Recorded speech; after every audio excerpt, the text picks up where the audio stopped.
Magandang umaga kapamilya. Ako po si Father J-Boy at tayo na po at magkape at pandasal.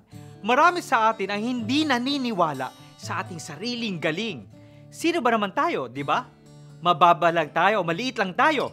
Ngunit sa mata ng Diyos, hindi ito totoo. Meron pa akong kwento. Dala ni Mang Tonyo ang isang maliit na kandila. Tanong ng kandila, saan mo ako dadalhin? Sabi ni Mang Tonyo, sa itaas. Iilawan natin ang mga lalaking barko upang hindi sila maligaw. Ba't ako ang dinadala mo? Tingnan mo naman ang aking katawan. Sa liit kong ito, hindi makikita ng mga magdaragat ang aking ilaw.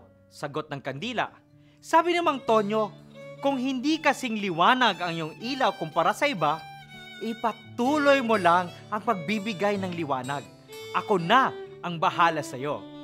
Nang makarating sila sa tuktok, inilagay ang kandila sa isang malaking lampara at biglang lumiwanag ang buong paligid dahil sa maraming kumikinang na salamin sa likod nito.